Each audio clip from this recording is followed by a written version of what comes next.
Horas con 44 minutos. Damos la bienvenida a Caroline Ávila, PhD. Ella es académica de la UDA, experta en comunicación política.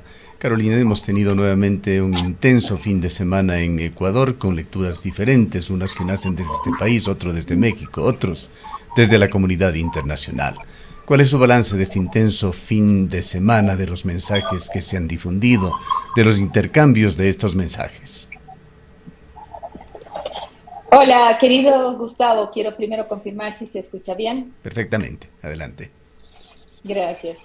El día viernes estábamos haciendo el programa políticamente correcto, el pregrabado, que es lo que normalmente se hace, justamente con Roberto Izurieta y Gustavo Isch, un programa que al final tuvo que cancelarse y volver a hacerse otro porque por la coyuntura precisamente.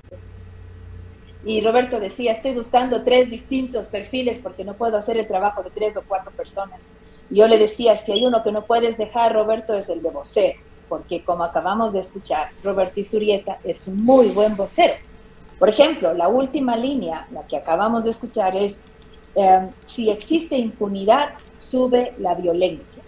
Lo que hace con esa línea Isurieta es ponerle el contexto que le está haciendo falta en este momento al relato ecuatoriano de el asalto, irrupción, impasse, lo que usted quiera, porque en semiótica cada término tiene absolutamente una intención, ¿no es cierto? Y cada uno de los bandos lo va a emplear de acuerdo a esa intención. Me refiero a lo que ha sucedido en la Embajada de México, y precisamente porque de alguna forma esa línea explica la tesis ecuatoriana que entiendo tendrá que ser expuesta el día miércoles próximo ante el seno de la OEA. De otro modo, no se entendería semejante violación a los acuerdos internacionales de los cuales el Ecuador es signatario. O sea, en este minuto al Ecuador le toca exponer las medidas extremas de absoluta excepcionalidad, para lo cual le ha tocado infringir los acuerdos con los que el mismo país ha estado en contra, porque precisamente el 2 de abril José de la Gasca en las Naciones Unidas hace referencia al mismo convenio de Viena, ¿no es cierto?, indicando que los espacios diplomáticos son inviolables. Entonces, es una situación muy como además Roberto Izurieta de alguna manera saca el cuerpo, como decimos en buen cristiano y en buen cuencano, diciendo yo no estuve el momento que se decidió. Es verdad que no estuvo, estaba en Ecuador, estaba grabando el programa y tenía absolutamente otro perfil, la línea comunicacional respecto a la consulta popular. Y déjame decirle, Gustavo, el gobierno estaba preocupado porque los números que tenía no eran buenos números. Nosotros todos estábamos leyendo los mismos números que el gobierno también estaba leyendo. Y no se trata de un tema de aprobación o desaprobación. Lo que sucedía era que la consulta popular, en primer lugar, no estaba siendo difundida, muy poca gente la conocía, y por el otro lado era una consulta que estaba apelando hacia el sentido de la seguridad, que justamente había recibido dos fuertes golpes de sus fines de semana de feriado. Entonces, no había un sentido de votación sobre la seguridad que era en ese minuto muy poco percibida por la población ecuatoriana. Entonces, la estaba viendo muy difícil. El mismo Polibio Córdoba estaba pidiéndole, publicado justamente en Diario La Hora, este mismo viernes, le estaba pidiendo un poquito de mesura al discurso de victoria que estaba teniendo en esos momentos en Manta el presidente Noboa. Entonces era claro que había la necesidad gubernamental de energizar la campaña y de alguna forma el acto de fortalecer esta línea de autoridad presidencial, algunos le llamarían autoritarismo presidencial, da cuenta de este relato local que es absolutamente funcional. Habrá que ver cómo pinta esta semana, pero al menos estos primeros días, aunque el relato tiene estos tintes de negatividad que presenta Jan Topic, sin embargo, los votantes de alguna manera favorecen el hecho que Glass esté en la cárcel. Habrá que ver todavía si es que hay la posibilidad de conectar esa imagen que ayer circuló en todas las portadas de los diarios con la decisión del sí o el no en la consulta popular. Yo esas dos cosas todavía no las puedo unir porque no tengo todavía los datos que me permitan llegar a hacer esas inferencias, pero está claro que al menos si se le pregunta a la población sobre el efecto en capturar a Glass, ¿hay favorabilidad? Sí. Y la otra es la forma como ingresan e invaden el espacio de territorio mexicano, que así es concebida, ¿no es cierto?, la embajada. No hay apoyo en esa idea, en eso no hay favorabilidad. Así es como este momento se debate la opinión pública ecuatoriana. Un aspecto que destacaba un previo invitado en esta mañana, el doctor Ernesto Guerrero Salgado, experto en Derecho Internacional, señalaba de que Ecuador tiene muy poco peso. Lamentablemente son realidades en el concierto internacional, que es un tema gigantesco para Ecuador, que no tiene una importancia relativa México. similar para el mundo. México es un país bastante más significativo, pero en todo caso, este Así es. incidente ha captado la atención del mundo. Estuvo en las primeras planas de los medios de comunicación internacionales, ha significado también pronunciamientos de decenas de países refiriéndose a este tema.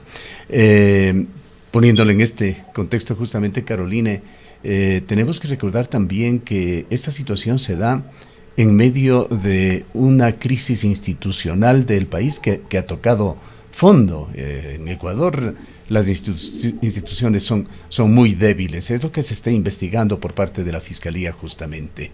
Desde este punto de vista, ¿cómo incide, no creemos que aporte, cómo incide este tema de la incursión en la Embajada de México, yéndose por encima de regulaciones internacionales de la Convención de Viena específicamente, que es el instrumento más claro y delicado sobre este tema, en la institucionalidad de Ecuador, en la visión de nuestro país desde afuera? Um, Todavía es muy temprano como para poder entender, y sobre todo porque, insisto, el relato a nivel interno en el Ecuador todavía está lamentablemente muy sesgado hacia la impunidad, como incluso lo expone el mismo gobierno, porque ese es como que su encuadre más favorecedor. Y nos cuesta, pero qué bueno que usted haga esa pregunta, querido Gustavo, porque yo creo que los medios de comunicación estamos llamados no solamente a reflejar lo que la sociedad podría estar en este momento prestando interés o atención, sino también a educar, a moldear esas opiniones. Y en otras palabras, lo que intentaba decir hace unas horas en el programa ayer es: necesitamos que el relato internacional permee también en la preocupación local. Tenemos que darnos cuenta que en este momento, cómo estamos quedando como país, así sea un país chiquitito, tal vez un país con poca incidencia en la discusión internacional, pero es evidente que si es que habíamos ganado un poquito en cierta presencia, en estas intenciones de tener más Ecuador en el mundo, pues en este momento estamos retrocediendo al no comportarnos de manera seria, de manera respetuosa de los organismos internacionales, de la normativa internacional, que deberíamos al menos eso respetar. Así sea que a nivel interno todavía está caótica la situación, pero en este caso hemos demostrado que tenemos falencias en la institucionalidad democrática, que tenemos falencias en nuestra justicia, en nuestra fiscalía, y ahora también tenemos falencias en nuestra capacidad de respetar la institucionalidad internacional. Entonces, la lectura que están teniendo desde fuera, y eso se nota en los editoriales en Diario El País, en los artículos publicados en la BBC, en este digamos, reportaje que saca la Deutsche Welle, en fin, son todos notas que a todas luces se da cuenta de los errores comunicacionalmente hablando con los cuales en este momento queda el Ecuador a nivel internacional. Ahora, preguntaba, y ayer conversábamos con un colega, ¿cómo deja esto, por ejemplo, en el ámbito de lo comercial? Quizás nos estamos cuestionando solamente las relaciones entre México y Ecuador, y pareciera que eso como que no tiene mucha relación distinto, por ejemplo, lo que pasó con el impasse con Rusia, en donde sí el mercado era mucho más grande. Pero sin embargo, a pesar de que quisiéramos solamente mirar México versus Ecuador, nosotros deberíamos mirar este fenómeno desde la imagen más amplia, el elemento más amplio. Ya Mercosur comienza a preguntarse cuál podría ser nuestra seriedad como socio estratégico en Mercosur si es que nos comportamos de la manera como nos estamos comportando con este gobierno. Ya vamos a comenzar a tener dificultades si queremos como ciudadanos seguir teniendo acceso, por ejemplo, a los libres visados en otros países, porque no nos van a prestar la suficiente atención. Ayer decía, si hasta Javier Milei, que se supone que es de la misma línea en términos ideológicos que este país, te jala las orejas, es evidente que algo hiciste mal, claro, para el concierto. Milei, que venía de escaramuzas justamente con el presidente mexicano. Exacto, que vale la pena tomarlo en cuenta, ¿no? Y la preocupación aquí es ok, está Glass tras las rejas. Diremos que eso podría tranquilizar a unos cuantos en este país. ¿A qué costo, Gustavo? ¿En qué sentido nos permite a nosotros como país ganar esta guerra de la que estamos llenándonos la boca, ¿no es cierto?, en materia de conflicto de inseguridad, si es que sabemos muy bien que, por ejemplo, en materia productiva, en materia social, necesitamos trabajo, necesitamos ingresos y no estamos mostrando seguridad jurídica, nos estamos vendiendo como este Banana Republic del que tanto nos hemos querido sacar como etiqueta. Entonces, ¿quién va a querer venir a invertir donde nosotros? Entonces, la pregunta del CIAD y la pregunta la famosa pregunta para que nosotros ahora vamos a aceptar las intervenciones internacionales en cuanto a mediación y litigio, ¿no es cierto? Los arbitrajes internacionales que está en la consulta. El arbitraje internacional. Gracias. ¿Para qué vamos a preguntar si el gobierno ni siquiera está acatando convenios internacionales? ¿Qué garantía tienen incluso las inversiones internacionales de hacer algo con el país si nos mostramos como nos estamos mostrando? Es nefasto lo que acabamos de vivir. Y si es que eso el gobierno fue capaz de hacer en una decisión en donde ni siquiera el secretario de Comunicación fue tomado en cuenta, y apuesto que ni siquiera la canciller fue tomada en cuenta, porque la rueda de prensa del sábado eso demuestra. Es tan claro como que el 2 de abril en Naciones Unidas dice esto no estamos de acuerdo, y para el 5 de abril estamos haciendo todo lo contrario. O sea, en 5 o 6 días cambiamos de opinión. Ahí se nota la improvisación. Gustavo, lo que sucedió ayer con la DAC, el mismo ministro le toca decir y contradecir un equipo que sí salió. Este es un país de improvisación. La comunicación no solamente se lee a partir de la publicidad, que ya les tocó corregir porque estaba claro que es un discurso absolutamente adverso a los objetivos comunicacionales, el que está saliendo con el presidente y el ministro de Finanzas. Lo borran, lo vuelven a poner, no se entiende qué quieren decir.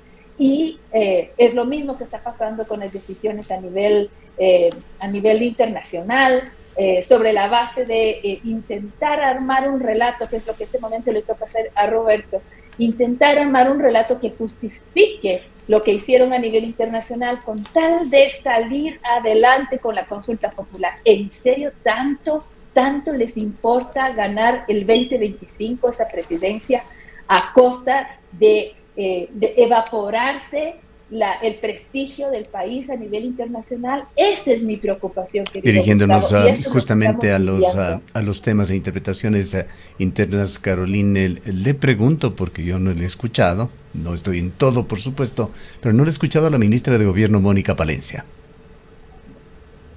Es que es su país, es que es México. Imagínense el momento en que ella se pronuncie frente a estos hechos, frente a estos acontecimientos. Lo primero que va a generar en cualquiera de los pronunciamientos que ella tenga es ¿a qué juega usted?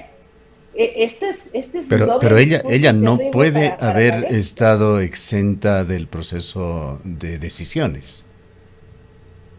Esperemos que haya estado dentro del proceso de decisiones porque es la principal involucrada si es que la decisión fue por condiciones de seguridad. Eh, Mario Jaramillo simplemente repetía algo que en comunicación se sabe y mucho, ¿no? Piensa mal y acertarás. Y yo creo que aquí no nos queda a los ecuatorianos y ecuatorianas sino hacer uso de esa referencia, ¿no? Piensa mal y acertarás. Yo dudo mucho que esta decisión, aunque Roberto Izurieta lo diga, porque su rol de vocero le corresponde, tenga algo que ver con la seguridad o la impunidad. Ahora, Yo estoy cada Caroline, vez más convencida que tiene que ver con la necesidad de energizar la campaña, de poner en el relato y en la conversación la firmeza de claro, la actitud usted presidencial decía en su primera como un intervención, Caroline, condicionamiento para la votación. que venía la consulta popular bajando en las cifras de aceptación por el sí, ¿se entiende? ¿Tiene usted Sí. indicios, más allá de la multiplicidad de criterios que se dan en las redes sociales, sobre cómo incide este momento para Ecuador? ¿Es efectivamente este incidente diplomático con México un golpe de timón en esas tendencias?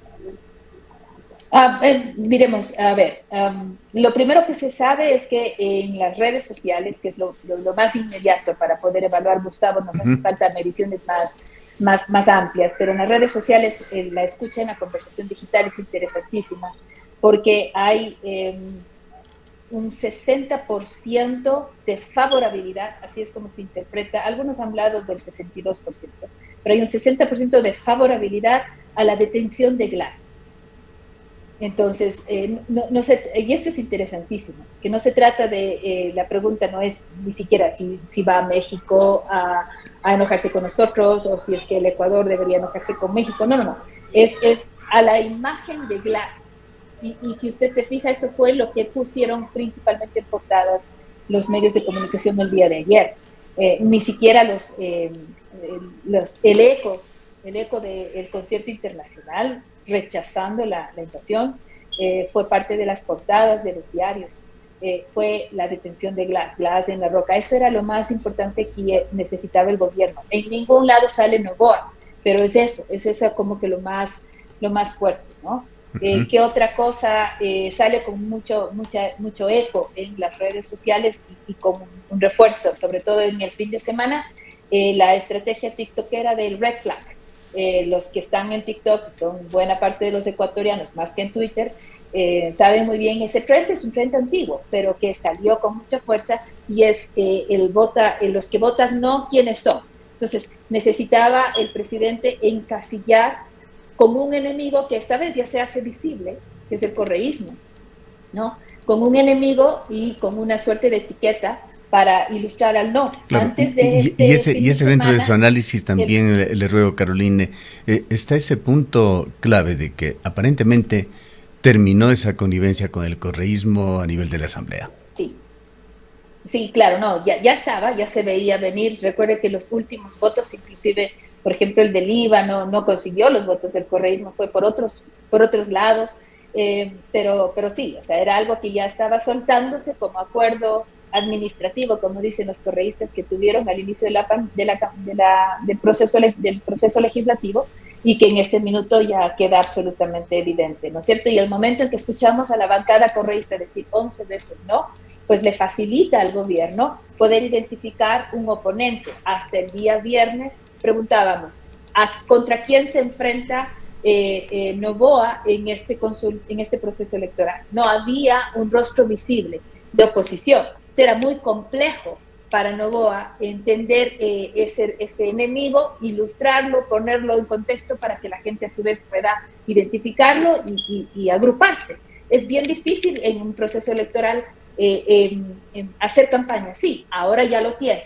Entonces, ¿qué es lo que hace? Polariza a la población y le permite ilustrar mejor el proceso comunicacional en materia electoral, ¿no? Y esos son dos beneficios que en el relato interno le funcionarían, dependiendo obviamente qué es lo que va a pasar después en estos próximos días. ¿Por qué digo siempre dependiendo? ¿No? Porque si la elección fuera ahora, fuera un resultado, ¿no? Y todavía ni siquiera un resultado de 11 preguntas, todavía cuestionamos. pero si la elección, como todavía falta para el 21 de abril, ¿qué es lo que hace falta? Primero, campaña. Yo, por lo que he visto hasta ahora en anuncios en redes, dudo mucho que con ese tipo de anuncios pueda levantar un poco más de votación. No creo que sean muy eficientes. Habrá que ver todavía qué pasa, por ejemplo, si es que en esta semana se vuelven a dar focos de tipo, no sé, como lo que vimos en TC Televisión en enero. Cosas como esas que implican shock. Esos shocks, por ejemplo, pueden ser indicadores de nuevamente temores y la gente en las urnas por lo general responde inmediatamente. Eso puede darse, ¿no? No me extrañaría que en este país este tipo de cosas comiencen a pasar. Acciones de espectacularidad. Con motivos electorales. Eso Bien. también puede pasar, así es. Sí, y hace muy bien, Carolina, usted en condicionar la temporalidad. Y es así, solo el tiempo lo dirá en qué medida el fin justifica los medios. Y vuelvo a poner siempre estos llamados de atención. Es fundamental que el ciudadano que está escuchándonos, la ciudadana que nos está escuchando este momento, no sea ingenua. En unos minutos más voy a tener mi clase de comunicación política en la Universidad de la SUAY. Y si hay algo que les digo a mis estudiantes, es si salen de aquí después de este semestre, indistinto del trabajo que realicen, puede ser en el marketing, en la publicidad o en la misma comunicación política, lo único que necesitamos es no ser ingenuos, entender que las cosas que se dan en materia comunicacional en el ámbito político siempre tienen una estrategia, siempre tienen una intencionalidad, y lo que nos toca a nosotros desde el otro lado de las pantallas es tratar de entender cuál puede ser. ¿Cómo descubrimos eso? De la misma manera que en el ajedrez. ¿Quiénes se benefician de estas movidas? ¿Cuáles pueden ser las siguientes 2 o 3 jugadas? Y de esta manera entendemos por qué se dan las cosas que estábamos viendo en este fin de semana. Indudablemente, allí está la importancia de su trabajo en comunicación política, cómo la comunicación, la ciencia política se la interpreta, cómo se difunde, cuál es ese intercambio de información y cómo incide esto en el público en general, en los medios de comunicación y en los políticos ecuatorianos. Muchas gracias, Carolina, por habernos acompañado. A usted. Gracias, Gustavo, por la invitación. Un saludo muy cariñoso. Declaraciones de Carolina Ávila, licenciada en periodismo, PhD, académica de la UDA, experta en comunicación política.